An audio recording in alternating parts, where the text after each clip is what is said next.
నమస్తే అమ్మా. నమస్తే అమ్మా. అమ్మా, నరదిష్టి ఉమ్, నరదిష్టికి నల్లరాయి కూడా పగులుతుందని చెప్తూ ఉంటారు అవునమ్మా. కదమ్మా. ఉమ్. అసలు దిష్టి తగిలింది అని ఎలా గుర్తించాలమ్మా? మామూలుగా అయినట్టయితే చిన్నపిల్లల విషయంలో వాళ్ళు పిచ్చిగా ఏడుస్తూ ఉంటారు, పెంకిగా. పెంకిగా ఏడుస్తారు. కాస్త ఉప్పు తీసుకుని మా ఇంట్లో పెద్దవాళ్ళు చెప్తారు, ఉప్పు రాళ్ళు తీసేయి అంటారు. అవును. అంటే మెత్తన ఉప్పు కాదు, రాళ్ళ ఉప్పు అని అక్కడ ఆ, అర్థం కదా. అవును. ఆ ఉప్పురాయి తీసేయి అంటే వాళ్ళ చుట్టూతా ఇట్లా 3 సార్లు తిప్పి తీసి పడేసామంటే నీళ్ళల్లో పిల్లలు ఊరుకున్నారు. అయిపోయిందా? ఉమ్, దిష్టి పోయినట్టేనా? ఎవరో శాస్త్రీయంగా నిరూపించామా లేదా అన్నది పక్కకు పెడితే ఈ క్షణాన మనకి ఫలితం ఉన్నదా లేదా అంతే. అంచేత పిల్లల విషయంలో బాగా తెలుస్తుంది. ఉమ్, మరికొన్నిట్లో చెట్టు చూస్తూ ఉండగా అలా మాడిపోతుంది. ఉమ్. బాగా కాసే పూసే చెట్టు ఎందుకు మాడిపోయింది? దిష్టేనమ్మా. దిష్టి వల్ల. అందుకని కొంతమంది దాని మీద పరిశోధన చేసి తవ్వి ఆ చెట్టుకి ఏమన్నా వేరు పురుగు పట్టిందా ఇలాంటివన్నీ పరిశోధన కూడా చేశారు. ఏమీ లేదు. వేరు పురుగు పడితే కూడా ఒక్క రోజులో మాడిపోదు, క్రమంగా పోతుంది. ఉమ్. ఇది దిష్టి తగిలితే ఒక్క రోజులో ఒక్క మాడిపోతుందమ్మా? రోజులో ఇవాళ చూస్తే బాగుంది, నిన్న బాగుంది, ఇవాళకి ఏమిటో ఒడిలినట్టు అయింది, రేపటికి పూర్తిగా ప్రాణం లేనట్టు అయిపోతుంది. ఉమ్, మహా అయితే 2-3 రోజులు అట్లా. అప్పటిదాకా బాగా పాలిస్తున్నటువంటి ఆవు గేదె మర్నాటి నుంచి అసలు ఒక చుక్క పాలివ్వవు, ఉమ్, దగ్గరికి రానియ్యవు, ఉమ్, ఆఖరికి దాని దూడకు కూడా పాలివ్వవు. ఉమ్. అట్లా అయిందంటే దిష్టి అని అనుమానం వస్తుంది. అలాగే ఇంటి ముందు కట్టినటువంటి గుమ్మడికాయ హఠాత్తుగా కుళ్ళిపోతుంది. ఆ, ఆ. సాధారణంగా ఏం జరగాలి? అది ఎండిపోవాలి, అవును, అవును. ఎండి ఒడిలిపోతాయి. ఆ, అట్లాంటిది నిన్నటిదాకా బాగానే ఉండి ఎందుకు క్రమంగా చెడిపోయిందా అనడానికి, చెడిపోతుంటే వాసన వస్తుంది. అవును, అవును. వాసన వచ్చిందో లేదో తెలియదు, వాసన కూడా రాదు, హఠాత్తుగా కుళ్ళిపోయి దాని నుంచి పడిపోతుంది. ఇట్లాంటివన్నీ చూస్తే ఇది దృష్టి దోషమని అంటూ ఉంటారమ్మా. అమ్మా.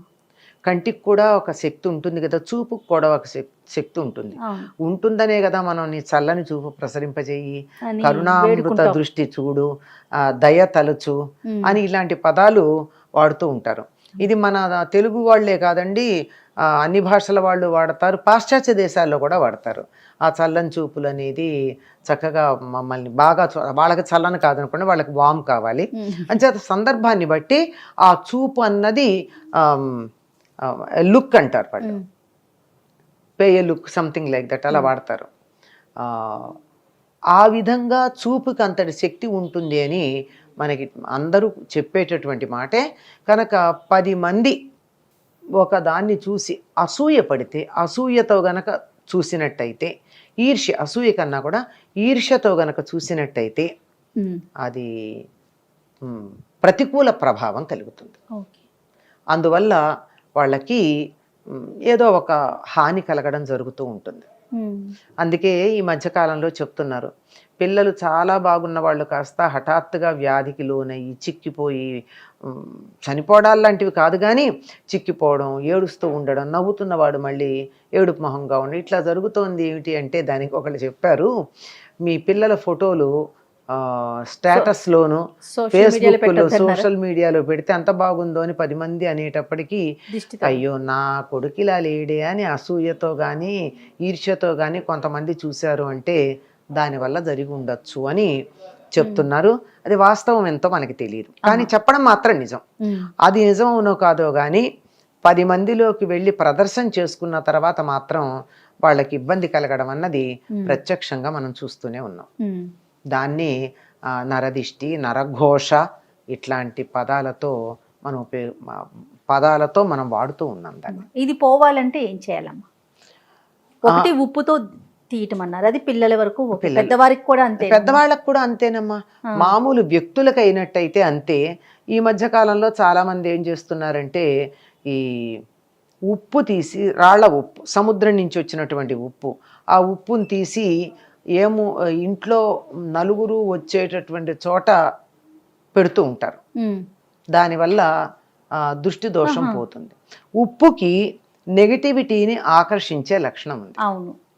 అందుకే పూర్వకాలం ఏమనేవాళ్ళు అంటే, ఉప్పు జాడీలే ఉండేవిగా రోజుల్లో, అవును. ఉప్పు జాడీ మీద మూత తీస్తే విషం అవుతుంది అనేవాళ్ళు.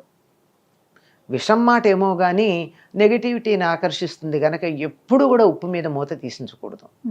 ఉప్పు ఓపెన్గా ఉంది అంటే మనం దాన్ని తినకూడదు, పడేసేయాలంతే. అది అందువల్ల ఉప్పు పెడుతూ ఉన్నారు.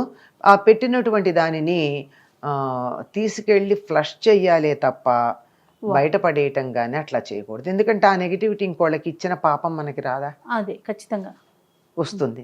అందువల్ల వీలైనంత వరకు అట్లా చేస్తూ ఉంటారు. ఈ మధ్య కాలంలో చాలా మంది కాలికి ఏదో నల్లతాడు చుట్టుకోవటం, అవును, నల్లదారాలు కట్టుకోవడం చేస్తున్నారు. పూర్వం అయితే దిష్టి చుక్క పెట్టుకునేవారు. అది కూడా బ్యూటీ స్పాట్ అవడని. పూర్వకాలం సినిమాలు చూడండి, అందరికీ ఒక బ్యూటీ స్పాట్ ఉంటూ ఉండేది. అది పిల్లలకైతే పెద్ద అందంగా ఉన్న పిల్లలకి, చంటి పిల్లలకి పెద్ద నల్ల చుక్క ఒకటి పెట్టేవారు, బుగ్గన దిష్టి చుక్క. అంతెందుకండి, పెళ్లి కూతురికి పెళ్లి కొడుకుకి పెడతారు. ఎందుకని? అసలు ఆ సమయానికే ఆ పెళ్లి కూతురులోను పెళ్లి కొడుకులోను ఆ అలంకారానికి ఒక కళ వచ్చేస్తుందమ్మా, లక్ష్మీనారాయణ కళ. ఆ కళ వల్ల వాళ్ళ వంక ఆకర్షణగా చూశారనుకోండి అందరూ. ఎవరో ఒకళ్ళకి కొంచెం చెడ్డ ఆలోచన ఉండదా, నా కూతురికి ఇంకా పెళ్లి కావదర్లేదు, నా కొడుకు ఏమిటో ఎప్పటికీ చూస్తానో ఇట్లా అనేటటువంటి ఆలోచన తనకి లేదు అనుకోవడం పర్వాలేదు, కానీ వీళ్ళకి వచ్చేసింది అని ఈర్ష్య పడతారే, ఆ ఈర్ష్య దృష్టితో గనక చూసినట్టయితే తప్పనిసరిగా వాళ్ళకి కొంచెం దోషం వస్తుంది. అందుకని అది దానికి దోషం తగలకుండా ఉండడానికి, దోషం సోకకుండా ఉండడానికి చుక్కలు పెడుతూ ఉంటారు. ఇది వ్యక్తులకైతే. ఇంటికైతే ఇంట్లో అయితే ఉప్పు పెడతాం. ఇంటి ముందు గుమ్మడికాయ కడతారు, బూడిద గుమ్మడికాయ. ఈ బూడిద గుమ్మడికాయకి దిష్టిని ఆకర్షించే లక్షణం ఉంటుంది. దానికి అందుకే సిగ్గులేంది అని చెప్తూ ఉంటారు గుమ్మడికాయని, బూడిద గుమ్మడికాయని. ఎందుకంటే మిగిలినటువంటి వాటిని మీరు ఎప్పుడన్నా మీరు గమనించారో లేదో, అంటే ఇళ్లల్లో మొక్కలు అవి ఉన్నవాళ్ళు ఇదిగో పింద ఉంది అని వేలుతో చూపించకూడదుట. వేలుతో చూపించకూడదు. ఎక్కడుందంటే ఇట్లా చూపిస్తారు, వేలు కొస. కానీ ఒక బూడిద గుమ్మడికాయని వేలుతో ఇట్లా చూపించిన వేల చూప కసుకందక వేలెత్తి చూపిస్తే కూడా అది ఏమాత్రం పాడవుదుట. అందుకని సిగ్గులేందంటారా? అంటే దానికి దోషం కూడా అంటదు. ఓకే, నెగిటివిటీని ఆకర్షించుకుని కూడా బాగానే ఉండగలదు. అందుకని కడతారు దిష్టికి. అలా కడితే దానికి ఏదో వెంటనే అది చాలా వరకు ఆకర్షిస్తుంది. ఎక్కువైనట్టయితే వెంటనే అది కుళ్ళిపోతుంది. అసలు అంత దాకా ఆలోచించక్కర్లేదమ్మా. దేన్నైనా చూసి ఎంతో బాగుంది అని ఏకాగ్ర దృష్టితో చూస్తే చూపుకో శక్తి ఉంటుంది కదా. అవును, ఆ శక్తి డైవర్షన్ ఉంటుంది ముందర. అక్కడ బూడిద గుమ్మడికాయ బుగ్గన చుక్క పెడితే అంతే. ఇంట్లో నెగిటివ్ వైబ్రేషన్స్ అయితే అది ఇంకా ఆకర్షణ కాదు. కానీ మీరు చిన్నపిల్లలు స్కూళ్ళల్లో ఆడుకుంటూ ఉంటారు, నీకు తలనొప్పి తెప్పిస్తాను చూడు అంటూ ఉంటారు, గమనించారా? అని వేలు ఇలా పెట్టి నా వేలు వంకే చూడనట్టే తిప్పుతారు. అంటే ఆ తన చూపును అలా కాన్సన్ట్రేట్ చేసేటప్పటికి ఓ శక్తి ఉత్పన్నమైందా? అయిందా? అవునమ్మా. మరి అట్లాంటిది తీక్ష్ణంగా జయ చాలా బాగుంది, వాళ్ళ చంటి పిల్లలాగా ఉంది, 10 ఏళ్ల వయసు తగ్గినట్టుంది, ఎంత అందంగా ఉందో అని నేను ఇలా తీక్ష్ణంగా చూస్తే కంటి రెప్ప వేయకుండా నీకు ఏదన్నా హాని కలిగే అవకాశం లేదంటారా? అందులో దురుద్దేశంతో ఉంటే ఉంటుందా, ఉండదా? అంతే. అంత సింపుల్ అమ్మా నరదిష్టి తగలడం అన్నది. తగులుతుంది, అందులో అనుమానం ఏం లేదు. అందువల్ల దాని నుంచి తప్పించుకోవడానికి మంచి మార్గాలు ఉన్నాయి. మొట్టమొదట మనకున్నటువంటి ఏదైతే మనకి విలువైందుందో దాన్ని 10 మందిలో ఆడంబరంగా ప్రదర్శించకుండా ఉండండి. అది పిల్లలు కావచ్చు, ఆస్తి కావచ్చు, తెలివితేటలు కావచ్చు. మా పిల్లలు చూడండి ఎంత బాగా పాడతారా, మా పిల్లాడు చూడండి ఎంత బాగా డాన్స్, ఇవన్నీ చూపించుకుంటే దిష్టి తగలదా? అదే కదా, తగులుతుంది కదా. ఆడంబరం పనికిరాదు. ఆడంబరం లేకుండా ఉన్నట్టయితే సగం దిష్టి తగలదమ్మా. తగిలిన తర్వాత పోవాలంటే ఇటువంటి మార్గాలు ఉన్నాయి. అమ్మ, ఎన్ని రోజులకు ఒకసారి ఉప్పు తీయొచ్చమ్మా పిల్లలకైతే? ఎన్ని రోజులకే ఉందమ్మా, ఎప్పుడన్నా వాళ్ళకి దిష్టి తగిలితే రోజు ఎందుకు తగులుతుంది? అంతే. రోజు తగలడానికి రోజు ఏమన్నా మీరు ఎగ్జిబిషన్కి తీసుకెళ్తున్నారా? వాళ్ళని ఎగ్జిబిట్ చేస్తున్నారా అందరికీ? లేదు కదా. ఎవరన్నా మనకి కొంచెం మందులో పర్టిక్యులర్గా కొంతమందినంటే వీళ్ళ దిష్టి చూపు అని చెప్పేస్తారండి. వాళ్ళు ఎవరింటికి వెళ్తే వాళ్ళంతే నాశనం. వాళ్ళు గట్టికి ఇది బాగుందని అన్నారంటే వాళ్ళు నాశనం అవుతారు. కొద్దిమంది, అందరూ కాదు సుమా. అట్లాంటి వాళ్ళకి ఎలాగో తెలుస్తుంది పాపం. అటువంటి వాళ్ళు వచ్చినా 10 మంది దగ్గరికి వెళ్ళినా పిల్లలకి దిష్టి తగిలింది అనేటటువంటి సందేహం మనకు వచ్చినా, ఉమ్. 10 మంది చూపు పడే ఒక కార్యక్రమంలో పాల్గొన్నా దిష్టి తీస్తారు.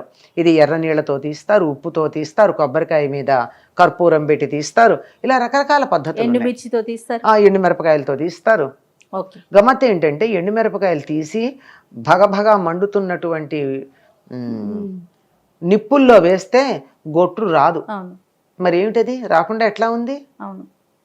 ఇవన్నీ నిదర్శనాలే. నూనె గుడ్డతో కూడా ఆ నూనె గుడ్డతో తీసి వెలిగిస్తారు. వెలిగిస్తే దాని నుంచి నీళ్ళ చుక్కలు వస్తాయి. అవును. అవును. నూనె చుక్కల బదులు నూనె గుడ్డతో తీసి వెలిగిస్తే నీళ్ల చుక్కలు టపటపా కింద పడతాయి. మరి అంటే దిష్టి ఉందని అర్థం. ఓకే. దృష్టి దోషం ఉందని. ఇన్ని రకాలుగా దృష్టి దోషాన్ని పోగొట్టేటటువంటి మార్గాలు మనకి పెద్దలు అందించారు. రైట్ అమ్మా. నమస్తే.